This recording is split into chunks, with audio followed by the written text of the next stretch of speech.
corpo de Cristo está se tornando hipócrita em muitas coisas. Tem muitas coisas que os irmãos, os cristãos, falam, mas simplesmente fazem outras. Tipo assim, a conta não fecha. Um exemplo de experiência própria e que eu já vi em alguns lugares é de cristãos que falam que estão firmes na igreja e tudo mais, mas quando acontece alguma adversidade que impede eles de congregar, eles desconhecem a Cristo. Eles nem sabem mais quem é Cristo. Não ora, mas não lê a Bíblia, não busca Deus. A água nem sequer chega a bater nos tornozelos mais. A água desce tanto que não tem nenhuma profundidade com Deus. Esses irmãos, eles só focam em Hebreus, capítulo 10, versículo 25. Só focam na parte de congregar. No versículo que eu falei, no caso Hebreus, capítulo 10, versículo 25, fala o seguinte: não deixando a nossa congregação, como é o costume de alguns, antes admoestando-nos uns aos outros. E tanto mais quando vedes que vai se aproximando aquele dia. Os cristãos atuais, obviamente não são todos, mas infelizmente, pelo que eu vejo, são muitos. Principalmente os mais jovens, uma parte bem considerável dos adultos. E os adolescentes também, né? O corpo inteiro, pra falar a verdade. Eles são firmes na igreja. Enquanto estão na igreja, eles oram, eles buscam. Mas quando acontece alguma coisa, tipo uma frieza espiritual, trabalho, ou alguma outra adversidade da vida, como, de exemplo, enfermidade, e esses irmãos não podem mais congregar, parece que eles nunca conheceram a Cristo. Eles simplesmente esquecem de Jesus. Não tem intimidade, não conversa, passa dias e dias, dependendo até um mês inteiro ou mais, sem nem conversar com Cristo. Aí continua aquele mesmo esquema do tal crente Raimundo. Crente Raimundo é aquele... o cristão IBGE. O crente IBGE.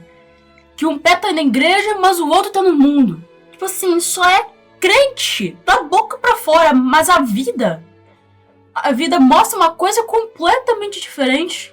Essas pessoas, no caso tanto o cristão IBGE, quanto esses cristãos, entre aspas, que só é firme na igreja, mas não é firme em Deus, o que pega? Na primeira adversidade, eles afastam. E só buscam a Deus quando precisa de alguma coisa. Tá passando por dificuldade, ó, tá sem emprego, tá faltando comida, qualquer outra coisa, eles vão direto buscar a Deus. Mas quando a coisa tá boa, eles estão vivendo um momento legal, eles não agradecem a Deus, não buscam simplesmente conversar sem ter que pedir nada. Só com uma conversa tranquila, sem ficar pedindo. Toda oração é pedindo. Só busca a Deus pra quê? Pra pedir. Não sabe conversar com Deus como eles conversam com um amigo.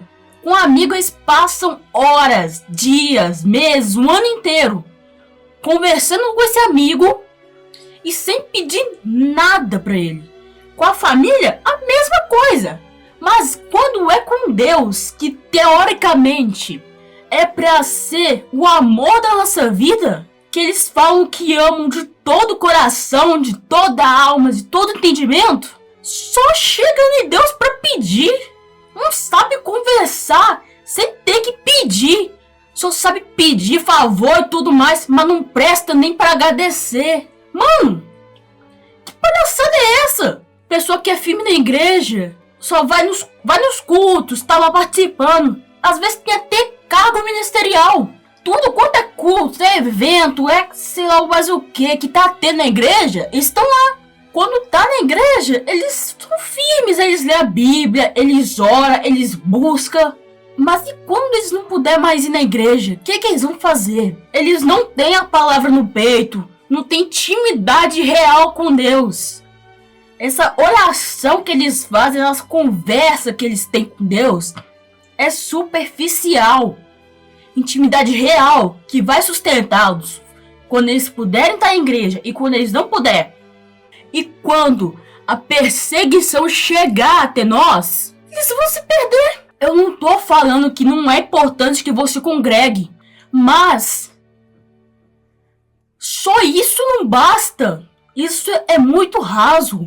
Você tem que se aprofundar mais. A gente parece que gosta de viver no raso, não tem visão de futuro. Não busca mais a Deus, o raso tá bom. Não quer mergulhar em Deus, não quer se aprofundar mais, não quer se afogar na graça de Deus. Quer viver no raso. Tem um versículo da Bíblia que fala o seguinte: meu povo perece por falta de conhecimento. Não é só por falta de conhecimento que o povo perece. O povo perece por falta de conhecimento, comunhão com os irmãos e, principal, comunhão com Deus. O povo não tem mais comunhão genuína com Deus. Eles estão ficando iguais, se não piores, aos fariseus que tanto criticam. Tão piores do que Judas. Judas vendeu Jesus por 30 moedas de prata. Esse povo entrega Deus para o matadouro de graça. E ainda paga para levar Deus para o matadouro. Você fala que ama Jesus, que ama a mensagem da cruz, que o amor da sua vida é Jesus, que está disposto a morrer por ele. Mas quando você tem ele aí o dia todo, tem ele morando dentro de você, muitas vezes tem Deus, desde o ventre Deus está contigo. Você sente a presença de Deus, ele está aí, você conversa com Deus, mas não dá moral para ele. Deus está aí, está querendo ter um relacionamento com você ao teu lado, querendo ter um relacionamento com você. E você não faz nada.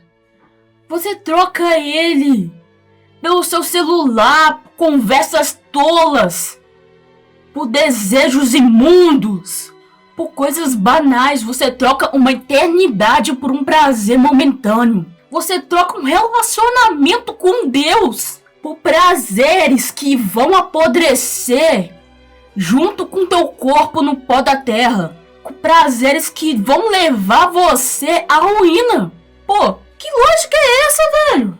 Nessa hora, muitos vão dizer, ou muitos já estão assim também, que o quê? Que, eu sigo a Deus, eu não vou na igreja, eu sigo a Deus em casa.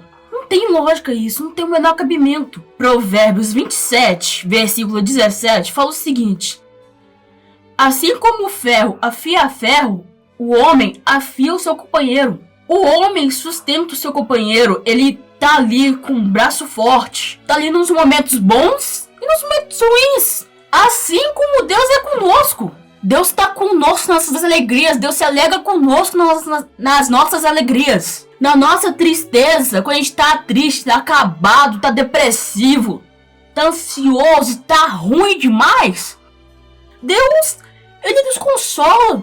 Mas quantas pessoas que Deus estando aqui o tempo todo por nós, ele fez tudo que ele fez por nós, elas jogam Deus fora, tratam Deus pior do que lixo, velho. Capaz de elas tratarem um saco de lixo melhor do que como tratam Deus. Um saco de lixo recebe um tratamento melhor do que essas pessoas dão para Deus. Elas esquecem o sacrifício que Jesus fez. O filme A Paixão de Cristo, então, a série The Chosen, nenhuma produção cinematográfica nesse mundo vai conseguir representar tudo o que Deus fez, como é que ele ficou, velho.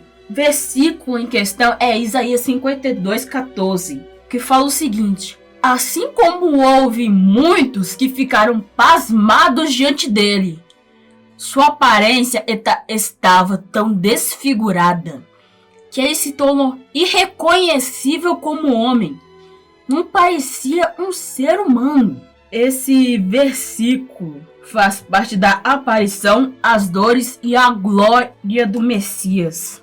Esse versículo faz parte da canção do servo sofredor. Essa canção vai de Isaías 52:13 até Isaías 53:12. Mano, imagina o seguinte: você tá olhando para uma figura na sua frente e essa figura está tão desfigurada que você não consegue decifrar se aquilo que você está vendo chegou a ser um ser humano. Quantos de vocês já viram uma pessoa assim? A pessoa tava tão desfigurada, mas tão desfigurada, que não tinha como saber se era um ser humano aquilo. Assim, aquilo é um homem? É um bicho? O que é aquilo? Aí imagina, os apóstolos que passaram mínimos 3 anos com Jesus, a mãe dele, que criou, que viu o teu menino crescer e tudo mais. Todas aquelas pessoas que creram e acreditaram nele, vendo o estado que ele ficou por causa de nós. Porque com uma variedade imensa de alimento, tinha que comer justo o que não podia. Justo o que não podia foi lá e comeu. Muitos tá com a culpa em Adão e Eva. Verdade, se eles não tivessem comido, a gente já tá no paraíso. Quantas dessas pessoas que falam que se eles não tivessem comido, estariam no paraíso? Muitas dessas pessoas iriam comer o fruto que Deus condenou. Do jeito que esse mundo é, do jeito que o ser humano é. Se não fosse Adão e Eva, seriam outras pessoas que iriam comer o fruto. Porque a gente fala uma coisa e faz outra, somos hipócritas. A gente prega que mentira é pecado, mentira do diabo. O diabo é o pai da mentira, mas o que a gente faz na primeira oportunidade? Em vez de acabar com as consequências dos nossos atos, a gente joga a culpa pros outros, a gente mente. A gente faz coisas deploráveis. A gente faz muita coisa que nem o diabo faz. Cara, a gente fala, eu sou servo de Deus, eu sirvo a Deus. Mas a gente dá Cristo de graça para o matadouro. A gente entrega o cordeiro ao matadouro de graça. Muitas das vezes a gente até paga para que levem ele para o matadouro.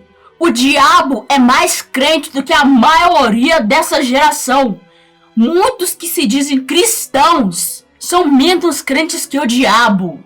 O diabo, ele sabe quem é Cristo. Ele acredita que Cristo morreu. Ele acredita que Cristo vive. Ele acredita que Cristo é o Filho de Deus. Ele acredita que Cristo é o Rei dos Reis, o Senhor dos Senhores, que ele vai voltar.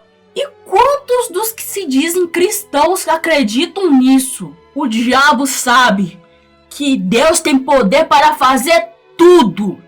Tudo o que Deus quiser, mesmo que vá contra a física, a metafísica, a biologia, a química, a matemática. Ele tem poder para fazer. E quantos de nós, coisas banais, coisas pequenas, a gente não consegue acreditar nem do pouco. Nem coisas pequenas a gente consegue acreditar que Cristo tem poder para isso. Aí acham ruim ainda quando falam que a fé não chega nem aos pés de um grão de mostarda. Mas por que um grão de mostarda? Um grão de mostarda é uma semente pequena. A nossa fé é microscópica. É no nível atômico, tamanho de um átomo. Em alguns casos, nem existe. E a gente quer pagar de crente ainda. Mano, geração hipócrita. Essas pessoas que se afastam de Deus, que estão congregando nos caminhos do Senhor e se afastam, elas não fazem nada. Assim, a questão não é você se afastar. É ruim se afastar? Óbvio que é, você não deve se afastar. A Bíblia fala, não se afastem, congreguem. Vivam em união, não deixem de congregar. Mas, lembre-se, você é um ser humano. Pelo resto da sua vida você vai pecar. Não importa o que você faça, você vai pecar. Você vai falhar com Deus, você vai cometer cada erro com Deus que não está escrito em lugar nenhum desse mundo. A questão do pecado não é você pecar, porque o único que não tem pecado é Cristo. Nós somos santificados por causa dele que somos santos. Porque por mérito próprio, somos nada. Somos imundos. Mas a questão é que você tem que fazer as coisas certas, tem que fugir do pecado como se fosse possível nunca mais pecar. Fuja do pecado como se fosse possível que você nunca mais peque. Faça o que é certo como se fosse possível que você nunca mais peque. A maioria esmagadora, se não todos, vão passar o resto de suas vidas pecando. Vai pecar até no túmulo. Mas a questão não é nós pecar, porque infelizmente isso é uma parada que está enraizada na natureza humana. A questão é que nós continuamos flertando com o pecado. Nós continuamos junto do pecado, não fugimos dele. Não fazemos nada para não pecar. Você tem que fugir do pecado como se fosse possível que nunca mais peque. Sabemos que isso não é possível, mas haja como se fosse. Como se fosse possível que você nunca mais peque. Chegar num nível de tanta intimidade com Deus que você não peca mais. Busque chegar nesse nível. Busque ralar, buscar a Deus. Se aprofundar mais como se isso fosse possível. A questão de você se afastar do corpo de Cristo é que você não faz nada para mudar. Você erra, você se afasta do corpo de Cristo, você peca. E não faz nada para mudar. Isto, mesmo sendo uma coisa péssima, ruim demais, o pecado, se afastar da comunhão, Deus está te mostrando o que você não percebeu. A Bíblia fala que o poder de Deus se aperfeiçoa na nossa fraqueza. Deus está te mostrando um ponto fraco seu. Ponto fraco que você, sem ele, você só é firme com ele quando está na igreja. Sendo que você tem que ser firme com Deus estando na igreja ou longe da igreja. Porque vai chegar um momento que a gente não vai conseguir mais se reunir igual reúne hoje. Igual na Nigéria. Em outros países perseguidos. Na Nigéria, esses tempos, mataram 7.000 cristãos. Caçaram esses cristãos como se fosse bicho. Na Coreia do Norte, se você tem uma Bíblia, tu e tua família é preso para sempre. Ou tu é enforcado. Vai chegar um tempo, igual esses irmãos estão vivendo, que não haverá igreja para congregar. Ou que se houver, como em alguns lugares, vai ser de 6 em 6 meses, 2 vezes no ano. E nesse período que você não puder se reunir, você vai ter que permanecer firme. Temos que nos reunir, por quê? Para que nós nos fortalecemos, para que quando a perseguição vier, ou quando já estivermos na perseguição, nós buscamos nos fortalecer uns aos outros, exortar, corrigir uns aos outros para que eles sejam santos, para que eles se santifiquem, para que eles busquem ser santos cada dia mais, assim como Cristo é, para que eles busquem não pecar mais, assim como Cristo. Cristo, ele veio como um homem, ele sofreu tentação para pecar, do próprio Satanás. Satanás foi no deserto tentar fazer Cristo se ajoelhar para ele, fazer uma pedra virar pão. Ele foi tentado, ele foi induzido a pecar, mas ele fugiu do pecado. É possível também que fujamos do pecado. Mas então por que exatamente que eu falei que a gente vai pecar pelo resto da vida? Porque tem muitas coisas que a gente nem se toca, que são pecado, que entristecem a Deus. Pode chegar a gente com 50, 60, 70, 80 anos que vem com uma nova coisa que entristece o coração de Deus. Ou muitas vezes a gente não vai nem saber. Muitas das vezes que a gente comete pecado, a gente nem sabe que pecou.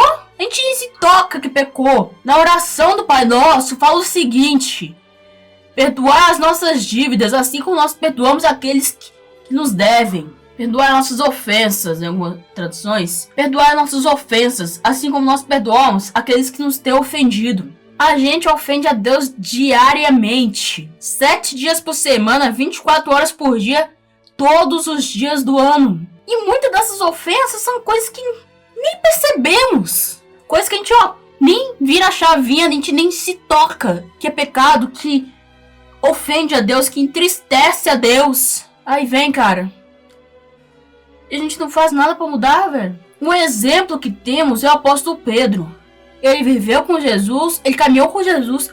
Quando Jesus estava aí, ele estava firme. Foi só Jesus morrer que ele negou a Cristo 3 vezes. Ele se afastou, ele fugiu, ele se afastou da comunhão. Quando o galo cantou, a troca de turno começou, soldados, Ele se tocou do que ele fez. Ele se tocou que ele tá fraco. Que ele não tava firme de verdade em Cristo. Ele só era firme quando Cristo estava vivo. Mas agora que ele morreu, ele vai fazer o quê? Vai negar a fé? Vai fugir? Ou vai ficar firme? E Deus mostrou isso pra ele. Um ponto fraco que ele tinha. Que ele não tava firme. No momento da dificuldade, na coisa boa, ele tava com Cristo. Quando Cristo estava vivo aí, ele tava bom.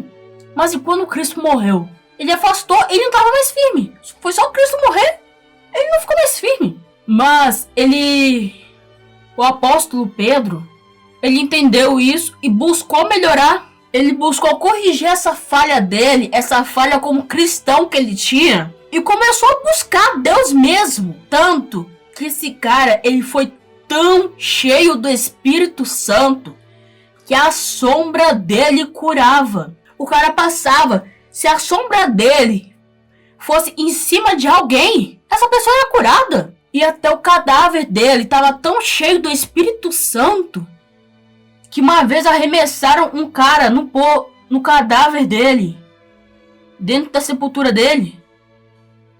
O cara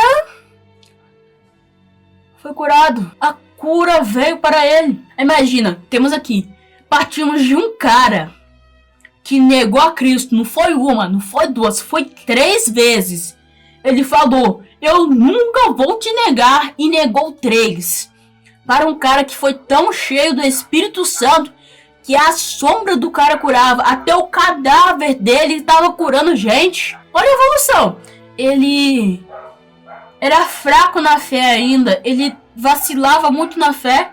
A fé dele era pouca.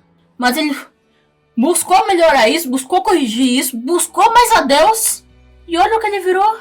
Um mártir. O cara foi de um cara que negou a fé, que negou o nome de Cristo, para um cara que morreu como Cristo.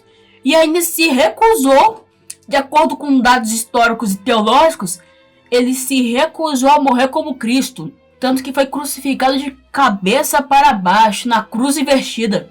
Esse é um exemplo de como devemos fazer.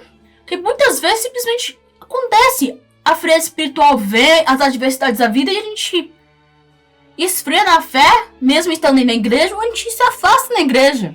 E nessas horas Deus está mostrando para nós uma falha nossa. Que a nossa fé ainda é fraca, que a gente não é firme de verdade com Ele. Que o nosso relacionamento com Ele é fraco. Deus está mostrando o seguinte: meu filho, você ainda é fraco na fé. Busca mais. Busca melhorar.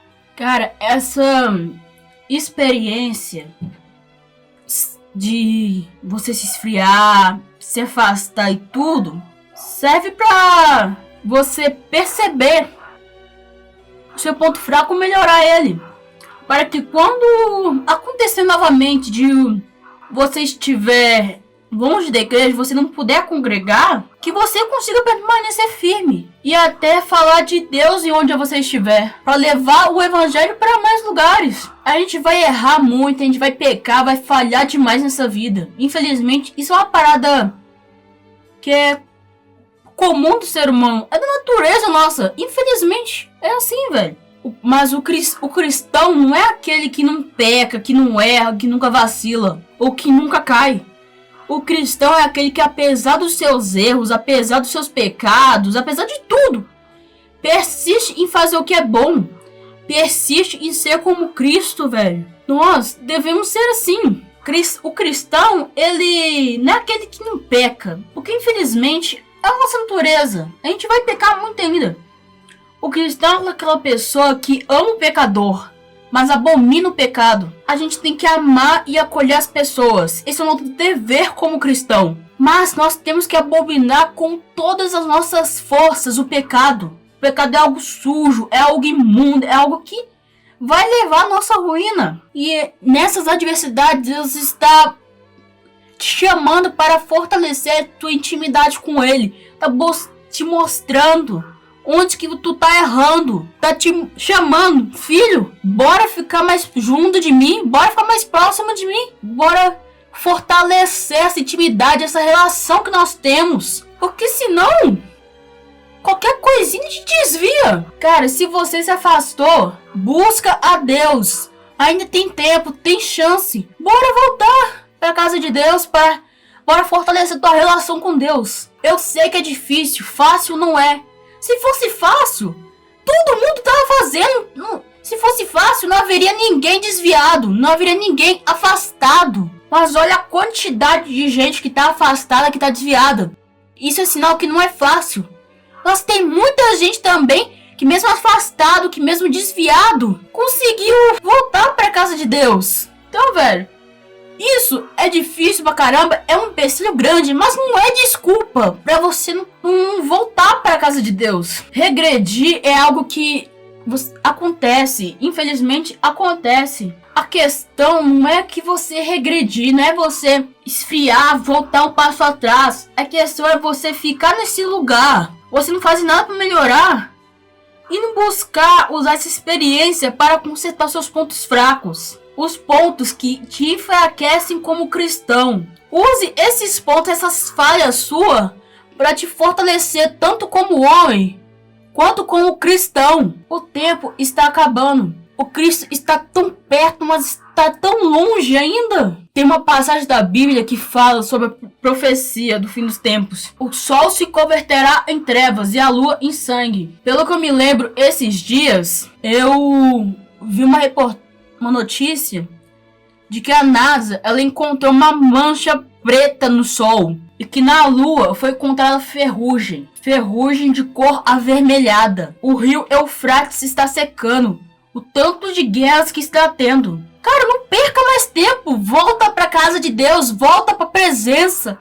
Volta pro primeiro amor. Bora voltar pro santo dos santos. Em 2 Coríntios, capítulo 12, versículo 19, diz o seguinte: E disse-me, a minha graça te basta, porque meu poder se aperfeiçoa na tua fraqueza. De boa vontade, pois, me gloriarei nas minhas fraquezas, para que em mim habite o poder de Cristo. É na sua fraqueza que Deus age. Por que Deus não age quando a gente tá forte? Quando a gente tá forte, a gente é orgulhoso.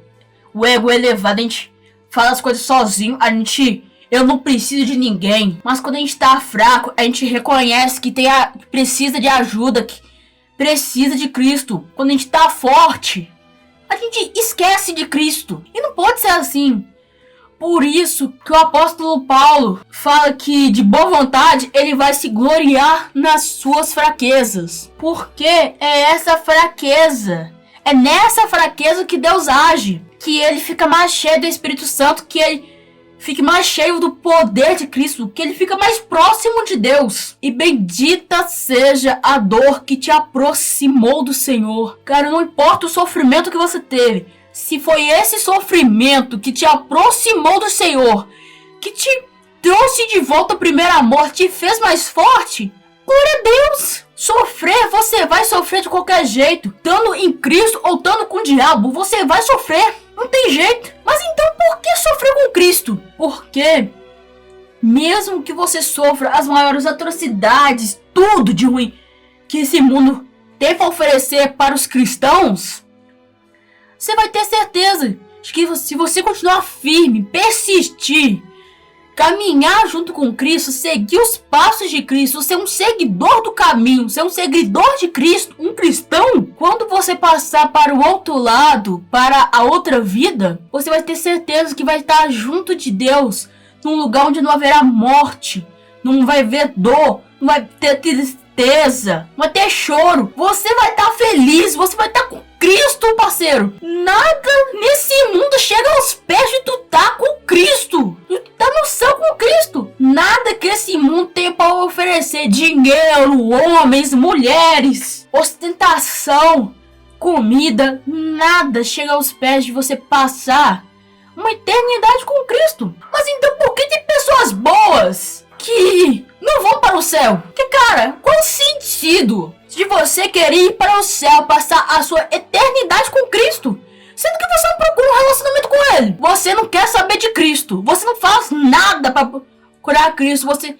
faz absolutamente nada para procurar Cristo, você segue o diabo e ainda quer passar a eternidade com Cristo, Sendo que quando você estava vivo, você não queria nem saber dele? Cara, imagina o seguinte, você está namorando uma pessoa. Essa pessoa não faz a menor questão de você. Não tá nem aí pra você. Você ainda se casaria com essa pessoa e passaria o resto da sua vida com uma pessoa que não busca ter um relacionamento com você, não busca saber de você, não busca nada de você?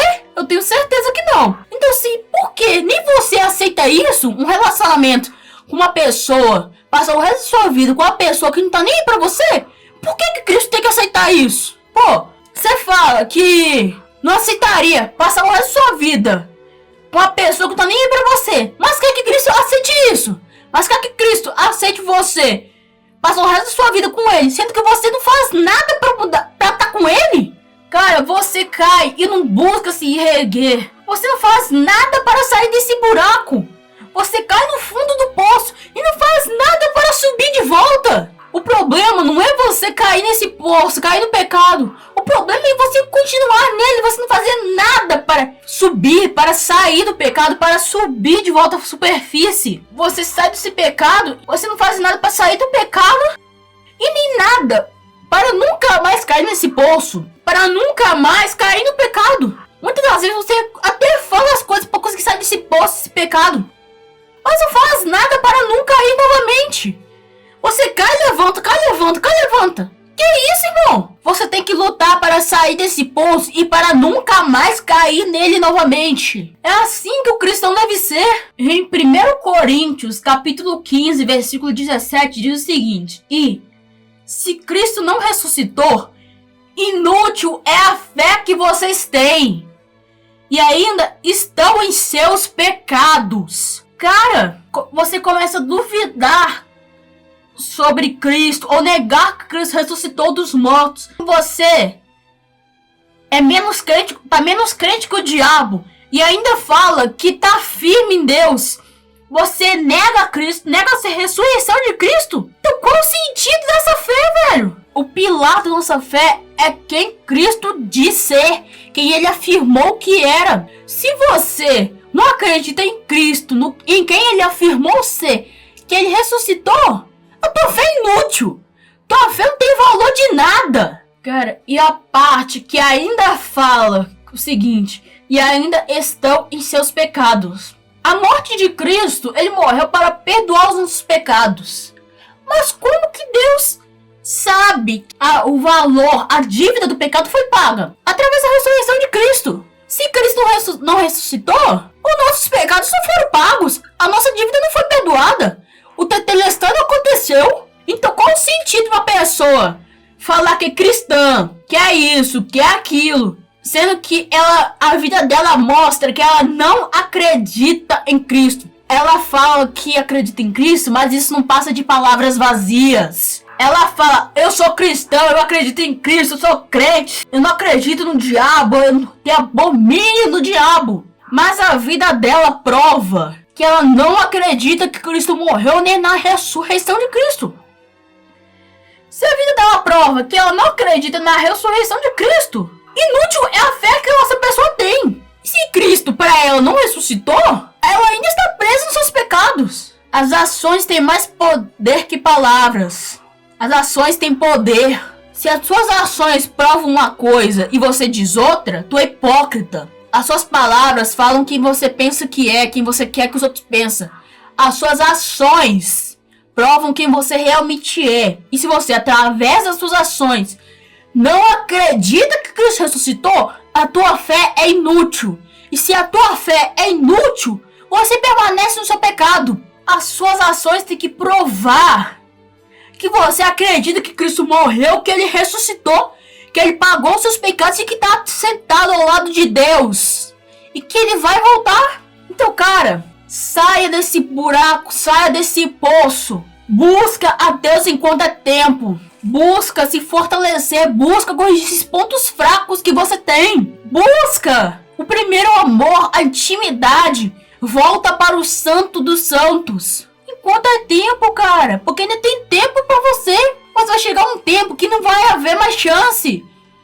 Que muitos vão clamar o nome de Cristo. Vai chamar: Jesus, socorro, me ajuda. Eu servi a tu. Eu falei de tu e tudo mais. E Cristo vai virar para você e falar assim: ó, Apartai-vos de mim que eu não vos conheço, que eu não vos conheço. Imagina, cara, você não buscar Deus, você ser tão desconhecido para Deus, você não buscar ter um relacionamento com Deus, você negligenciar tanto Deus, pra chegar ao ponto de ele nem te conhecer, velho. Cara, tem tempo ainda, bora buscar, velho.